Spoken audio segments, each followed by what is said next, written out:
Good evening and welcome to Tucker Carlson Tonight. I'm Brian Kilmeade, once again filling in for Tucker while he enjoys a vacation with his family. Well earned. The most controversial battles of the 2018 midterms are being fought right now in, guess where, Florida. On election night, Governor Rick Scott had a big lead over incumbent Senator Bill Nelson for that Senate seat. But since then, a constant stream of votes in left-leaning Broward County and Palm County has appeared to chip away at Scott's lead, so it went from 40,000 now to around 15,000. There's plenty of reason to be suspicious of that as well. Now, Broward County has a long history of electoral problems. Let me refresh your memory. In 2000, they contributed to the Florida recount mayhem. Just 2 years later, a primary election in the county was a disaster with broken voting machines, uncounted ballots, no-show poll workers. 2003, they get their act together? No. More than 17,000 mail-in votes were returned as undeliverable. In 2004, county officials grossly mishandled absentee ballots, keeping thousands from reaching voters in time. It's only gotten worse more than a decade later. In 2016, the county was sued once again for mishandling absentee ballots and was also caught illegally destroying ballots, even as a lawsuit over a primary outcome was pending. The woman responsible for that is still in charge of counting Broward's votes today, and that is mind-boggling. Yesterday on this program, Marco Rubio denounced the whole process for violating Florida's own election laws. Today, President Trump joined in on the attack. If you look at Broward County, they have had a horrible history. And if you look at the person, in this case a woman, involved, she has had a horrible history. And all of a sudden, they're finding votes out of nowhere. There's bad things have gone on in Broward County, really bad things. And the president's off in Paris now. Various members of the press, though, claim that simply by being concerned about possible fraud, it's the GOP, not Broward County, that is behaving like a banana republic. You actually have Republicans, Marco Rubio, in the fevered swamp of conspiracy theories. Donald Trump, this is third. Can you be a little less obvious? This is third world country stuff coming from the Republican Party. Listening to Rick Scott, I mean, his primary evidence that there is fraud seems to be that his voter margin is going down, which would seem to be an indication that he's not getting as many votes as he would like. What we see proof of is the exact opposite of what he's describing, which is actually voter suppression, not fraud. Right.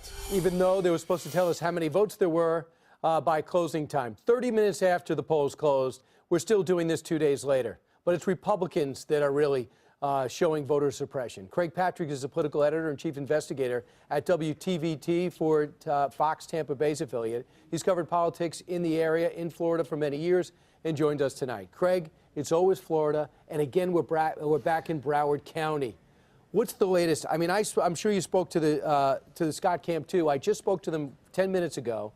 And they said a judge said, 7 o'clock Eastern time, I want all the ballots to the Scott camp. They got them. They said they call it a huge document dump, but it's not actual documents. It came to them in terabytes. What can you tell us?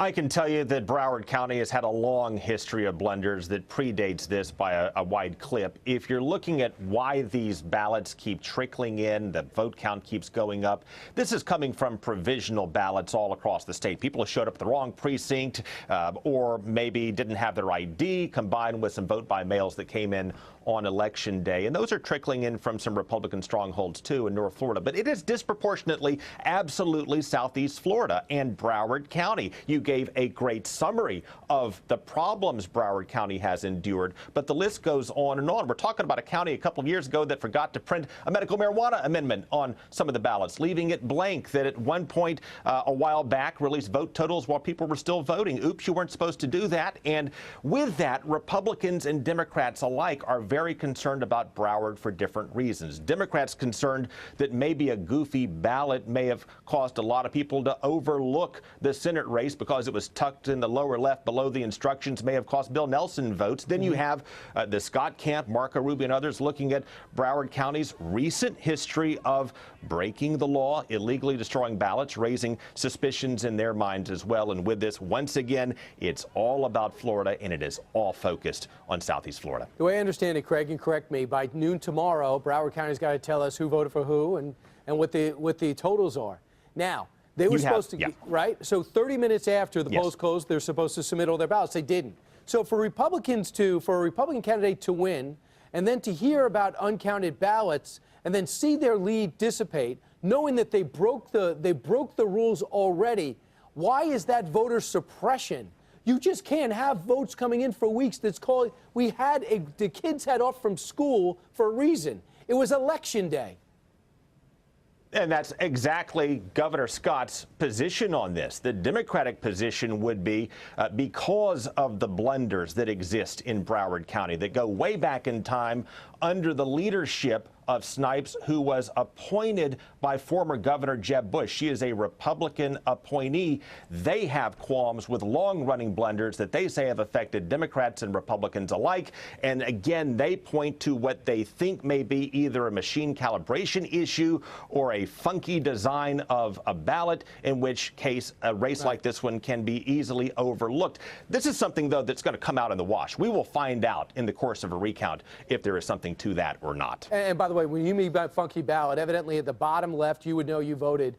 Of the ballot was the Senate race. Up top was the governor's race. So everyone seemed to vote for governor and not as many for senator. A lot could be because you had an exciting brand new candidate, Andrew Gillum. There was a lot more interest, it seems, in the governor's race. Regardless, Democratic lawyers are going to push on this and basically try to devalue the ballot. They're going to look for another statewide count. But we're not talking about 500 votes. We're talking about now 14,000 votes and over 30,000 votes in the governor's election. Unbelievable. Craig Patrick, thanks so much. Yeah, thank you. All right. Meanwhile, protesters in Florida are denouncing Brenda Snipes. You saw that, split the screen with them there. I should have explained that to you. People going crazy. The Broward County Supervisor of Elections. Supervisor of corruption! Supervisor of corruption! Supervisor of corruption! Supervisor of corruption! Supervisor of corruption! So who is Brenda Snipes, and why is she provoking such a strong reaction? Why does she still have a job? Lisa Booth is a senior fellow at the Independent Women's Voice. She joins us right now from undisclosed location. I just saw you, Lisa. Why aren't you in studio? I'm in D.C. visiting family. All right. You're supposed to check in with me with that. So, Lisa, I'm sorry. Who is this woman?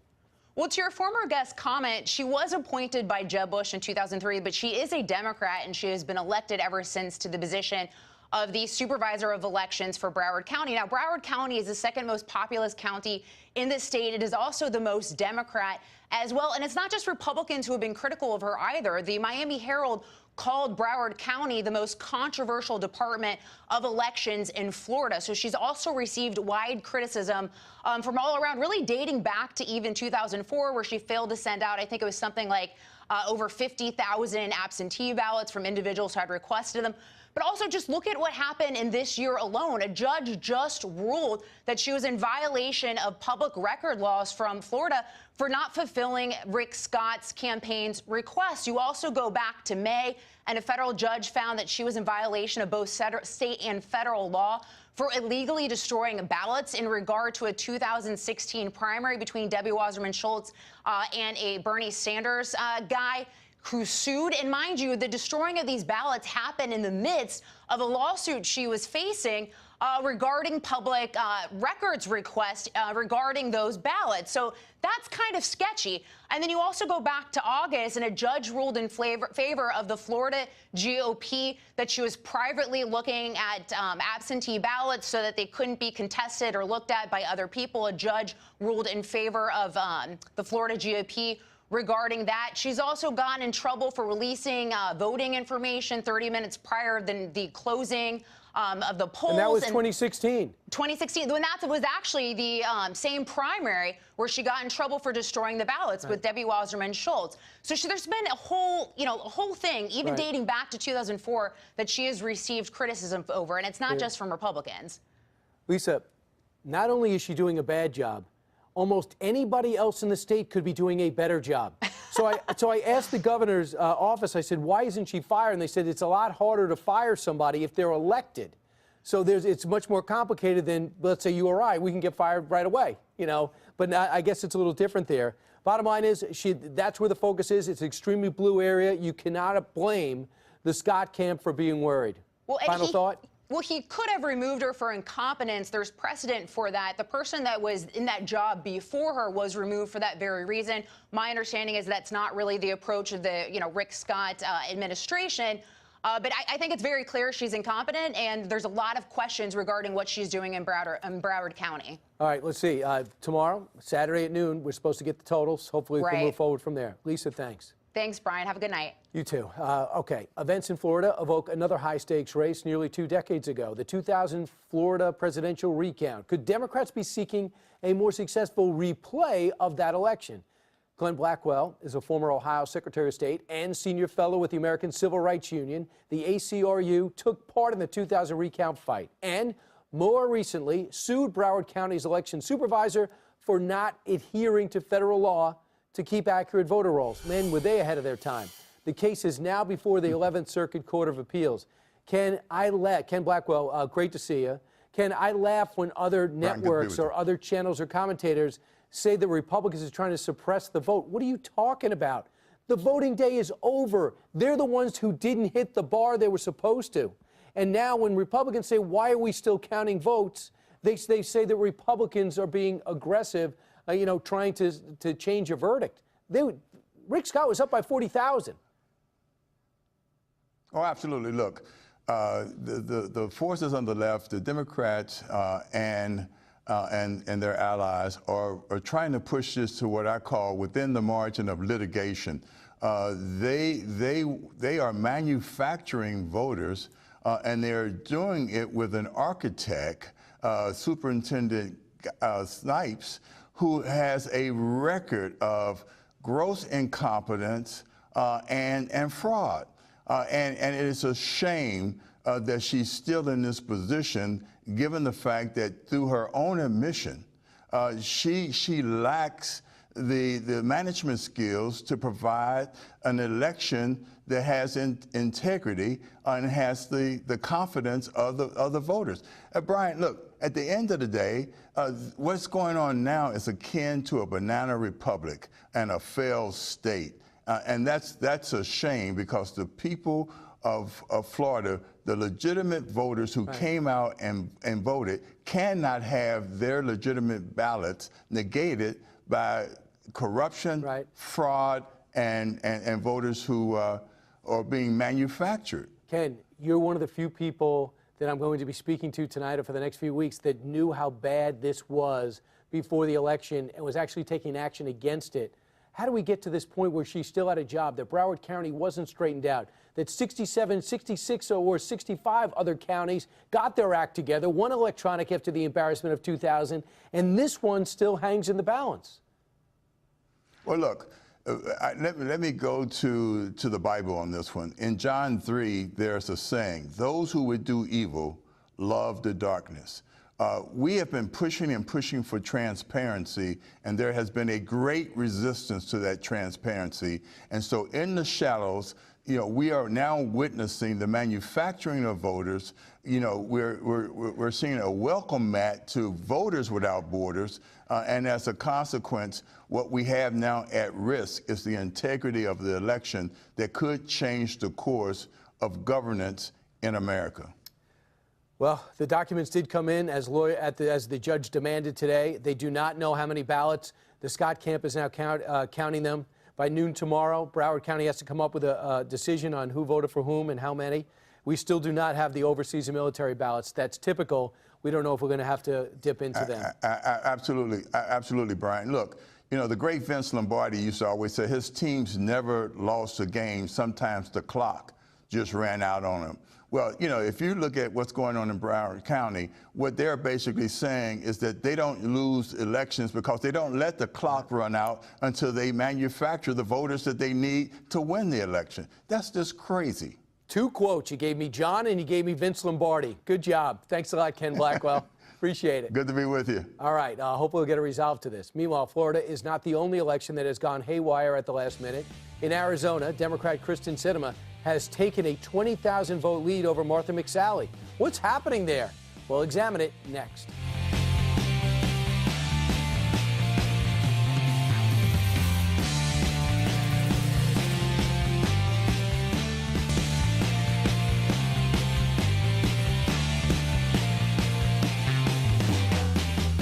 All right, on Tuesday night, it looked like Republican Martha McSally had managed to defeat Kristen Sinema in Arizona's Senate race. That's what the polls were trending, and that's what we thought the result was. But just like Florida, more votes have been surfacing, and they've been trending heavily Democratic. Yesterday, Sinema managed to take the lead for the first time in the tally by about 9,000. President Trump weighed in today. Now in Arizona, all of a sudden, out of the wilderness, they find a lot of votes, and the other candidate is just winning by a hair.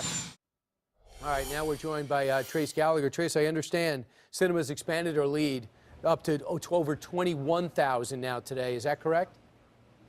It is, and it's all about the mail-in ballots and where they fall, Brian. The way it works is, in Arizona, if the signature on the mail-in ballot does not appear to match the signature on the sealed envelope, then election workers in all 15 counties call the voter to try and fix or cure the issue. In fact, they call it curing. But Maricopa and Pima counties, urban areas where Democrat Kyrsten Sinema performed better, were allowing ballots to be cured after the election. So Republicans sued to stop the process, saying calling voters after election day is a violation of state law. They argued that if some counties were allowed to cure ballots for several days after the election, then all counties had to be allowed to do the same thing. And today a judge agreed, giving the entire state until November 14th to end the so-called curing of ballots. Experts applauded the added oversight, but they say it really should only affect a small number of votes. President Trump, you said earlier, weighed in. He also said, and I'm quoting here, just out in Arizona, signatures don't match. Electoral corruption. Call for a new election. We must protect our democracy, though it is very highly unlikely that a new election will happen in Arizona. Brian. Well, we might have to wait till next Wednesday, right, Trace? Exactly. Next Wednesday, the 14th, you should find out by 7 o'clock Eastern time exactly what the final count should be. Meanwhile, Trace, I know you're occupied with the fire raging through Southern California. Thanks for concentrating on Arizona for us. I appreciate it. Yep. Yeah, wiping out everything. Meanwhile, Chris Hahn is a radio host and former aide to Senator Chuck Schumer. He joins us right now. So, no, I don't really see much of a scandal in Arizona. The more people I talk to from Arizona, they just say this is kind of the way we do things, which is something we should probably examine, because we do have to wait till next Wednesday. I understand, Chris, with Sinema up top, she does have to tighten her belt because the counties that have been uncounted, the ballots are up to 457,000 uncounted, and some of them are in strong red areas. How do you expect this to go? I expect Sinema to win. I think this margin will hold. Probably she might even increase it a little bit. Most of the outstanding ballots are either in her congressional district or in Maricopa County, which is the home of the biggest city in Arizona. She is going to win this election. I think most Republican strategists I've talked to last couple of days feel the same, and they're just counting the ballots out there. I know the president's trying to put a spin on it, but no, they're counting. That's what they do after an election. They have mail-ins there. And the worst thing an election commissioner wants is a close election, because you wind up going a couple of days after and people get frustrated. We're in an instant gratification culture. And we're just going to have to be patient. They don't take office till January 1. We've got plenty of time to figure it out. So if you're Rick Scott, do you blame him for being a little ticked off today? Even though he's the governor of the state, he's looking at Broward County, and he just cannot believe that that county and Palm County are the two ones who don't even get close to doing what they're supposed to do again, and that is telling us how many people voted 30 minutes after the polls. 65 other counties did it no problem.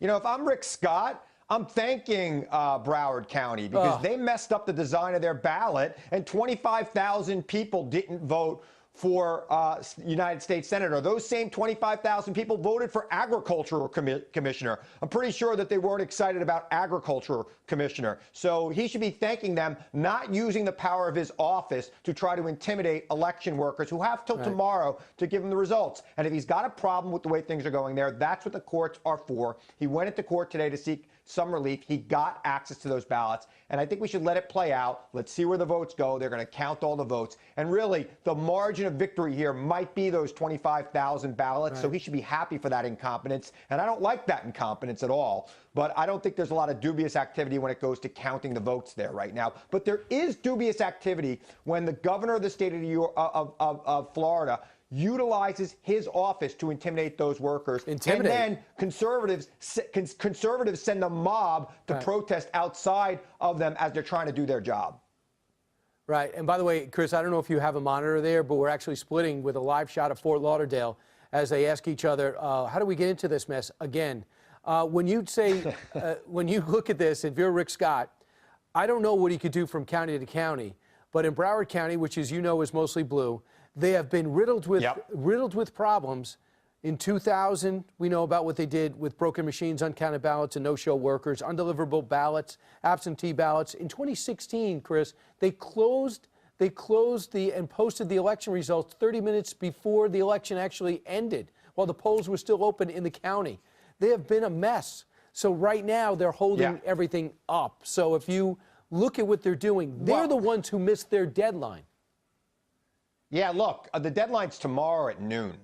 And they're going to, hopefully they'll make that deadline. And remember, that's one of the biggest counties in Florida. These small counties where, they seem to go overwhelmingly for Scott and DeSantis, they don't have as many people as Broward. In fact, there are more people in your building right now than in some of those counties. So there's a reason why this takes a little bit longer, and hopefully they get it done right. But we need a uniform system so that this doesn't happen. Let's you and I go down to Broward County and make them drill days before to get it done. There are bigger counties with more ballots, and they're able to pull it off. But again, we're stuck in Florida, and again, we're stuck with controversy. And you know who's getting rich? I'm with you, Brian, but you're buying. You got it. Absolutely. I'm with you. All right. Thanks, Chris. Okay. Great to see you. Have a fantastic weekend.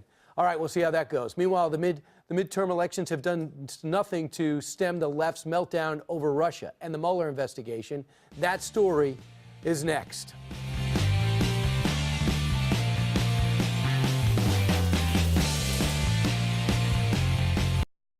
All right, President Trump has landed in Paris. The president is in France to celebrate Armistice Day on November 11th, which will mark the 100th anniversary of the end of World War I.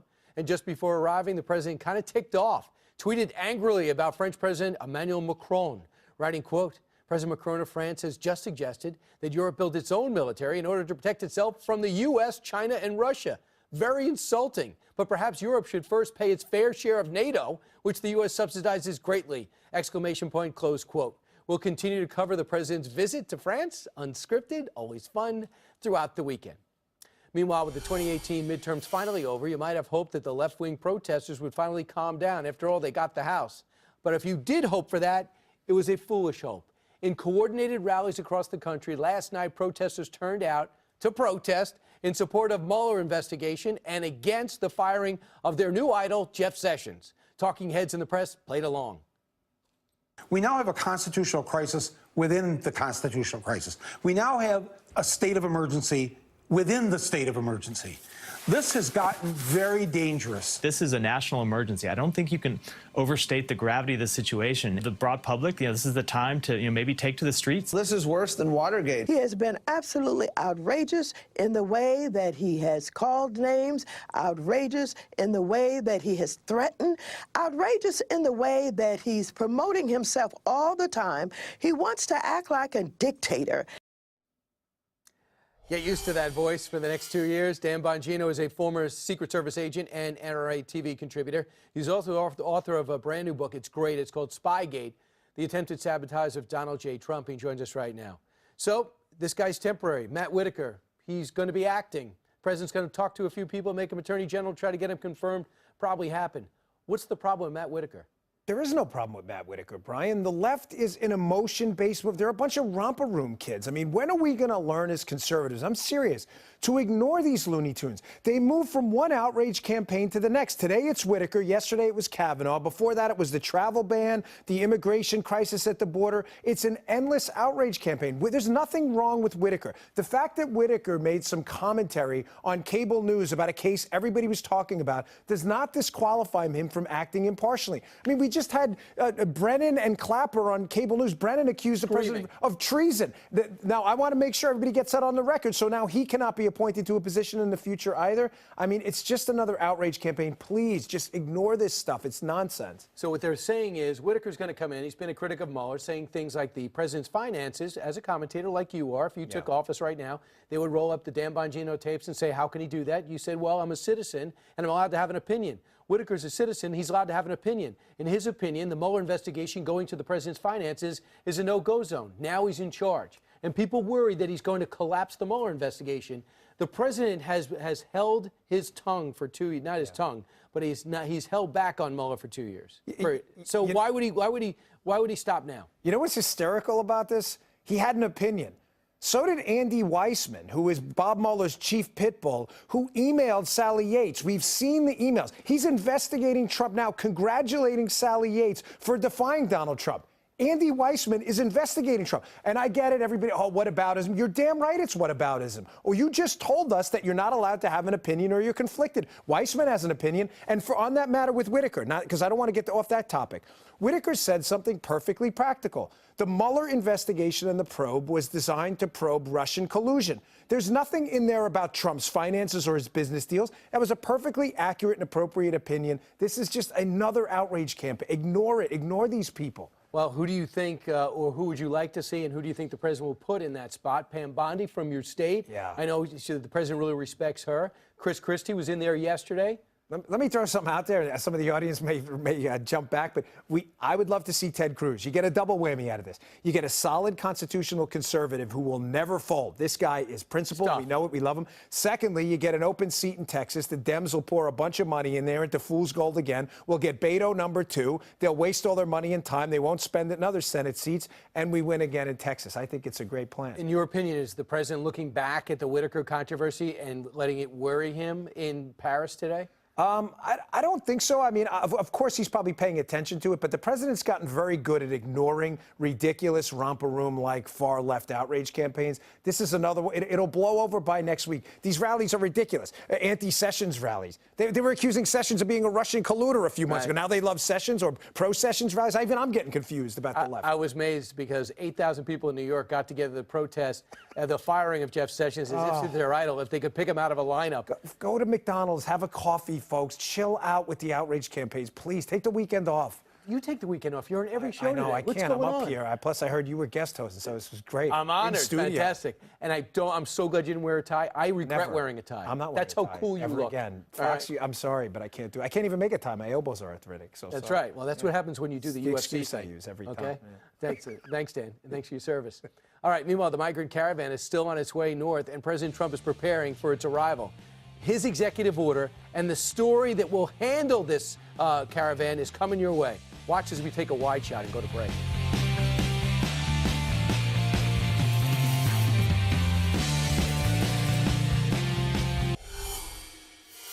I just signed the proclamation on asylum, very important.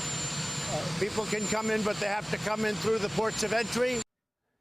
All right. Meanwhile, it's a good thing the president stopped before he went to Paris. He had a lot to say. The Central American migrant caravan is still snaking towards the U.S. border. Now President Trump is responding, as you just heard, to its approach by tightening U.S. asylum laws. This is really I'm very curious about this, see if it's going to withstand a test. In a proclamation signed this morning, the president says that nobody caught illegally entering the U.S. will be allowed to claim asylum after the fact. They'll never be citizens. The move is already facing a legal challenge. Andrew Arthur is a former immigration judge and law and policy fellow at the Center for Immigration Studies and joins us right now. Andrew, first tell me what this executive order with this proclamation says. The executive order actually bars the entry of individuals who are entering the United States illegally to the United States. He's using his authority under Section 212F and 215A of the INA to do that. So he's saying if you try to sneak in and you go and you claim asylum, you're not going to, if you don't go to the port of entry, you are never going to be a citizen. So you better go to the port of entry and you better go in the right way. And then we'll hear what you have to say and see if it adds up to the level that we accept you for asylum, right? That's correct. And what the president is attempting to do is to channel everybody who has what's called a credible fear claim through those ports of entry so that they can enter in a orderly and legal fashion rather than sneaking across the border where we have to use our Border Patrol agents to go out and find them. That it puts huge stress on the 16,000 Border Patrol agents who patrol the 1,900 miles of the border every day. And it makes the system break down. So quite frankly, this is the best possible solution that we could have, to have those people go through the port of entry. That'll also give those people encouragement to apply in a third country, Mexico, which is a asylum granting country as well. Yeah, you know, I read that in the last fiscal year, 140,000 Central and South Americans have come to this country illegally. So now if you ferry them to the port of entry, then all of a sudden some are going to say this takes forever. The process is going to be so long that the word's going to get out that it's not easy to get into this country anymore, and it'll have a positive ripple effect. That's the hope, correct? That's exactly the hope. Right now, we're seeing about 2,000 people a day who are inadmissible to the United States who are apprehended. The president is attempting to stem that flow, and that's even before the caravan of individuals from the Northern Triangle countries of El Salvador, Honduras, and Guatemala even make it to the United States. So you can imagine how much worse it's going to be once they do actually make it to this country. And the president's attempting to proactively, again, funnel those individuals into the ports of entry where they can be processed in an orderly fashion. So do it the right way, work yourself towards a green card, make the green card citizenship, or do it the wrong way and blow it. When you're never going to be a citizen, there is something called spared from deportation by qualifying for a lesser status known as withholding of removal. That's in the bylaws. We'll see if this can withstand a legal challenge. But you just told me in the break that you think this is very creative and this is a very well thought out provision. I really think that the president has had the experience of having his other executive orders and proclamations subject to many layers of judicial review, and I think that they've done a very good job of crafting this one to sustain those challenges. All right, and the ACLU will be there to test it. Thank you so much, Andrew Arthur. Thank you, Brian. Okay, let's move ahead. After a disappointing midterm, the left is attacking GOP voting women based on their race. That story's next. Plus, Tucker is back after the break. He'll break down the midterm results with Senator Joe Lieberman, Independent Joe. And I've been hitting the road on my book tour. I may be coming to a town near you. I'm going to Malden tomorrow with Kurt Schilling and the great Howie Carr. Then Vero Beach on Saturday with Dan Bongino hopes to join me at Vero Beach Book Center. Then over to Fort Myers in the same day. Can I do it? Go to BrianKilmeade.com. Find out more about Andrew Jackson, The Miracle of New Orleans, now out on paperback. And number 3 in the world, Our World.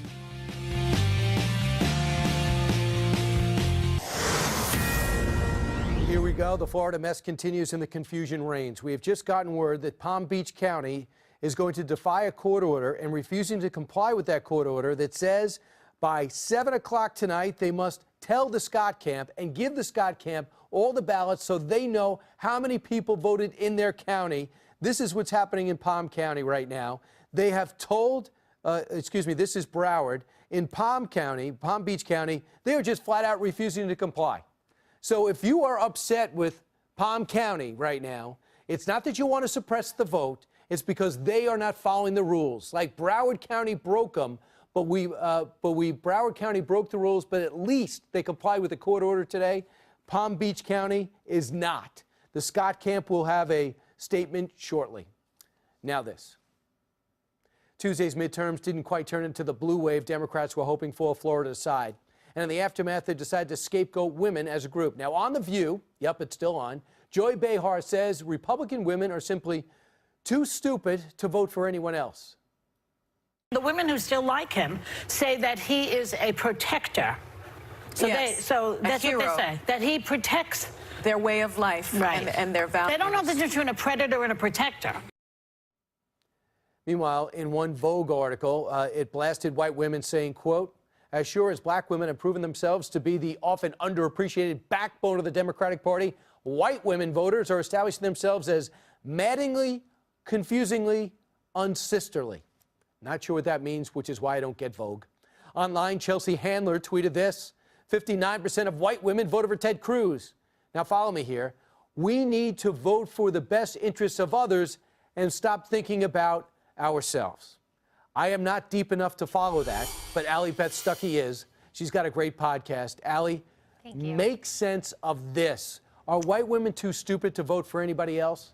I don't think so, but apparently that's the thought on the left. We hear this a lot, not just in regards to white women, but that if you're a conservative, if you're a Republican, you're not just wrong, but you're a bad person. And right now we're hearing that especially about white women because they tend to vote, at least a large portion of them, for Republican candidates. And what the left, and particularly leftist feminists, cannot understand is that it's not that we're voting against the sisterhood, it's not that we're voting against women's interests, it's that we have different values that we do think are in our best interests. We are pro-life. We are pro-Second Amendment. We are pro-secure borders. That's not bigotry. That's not immoral. They're just our values. You know, the thing is, I don't even feel comfortable reading the intro to this segment. I don't feel comfortable saying white women, black women, older men, younger men.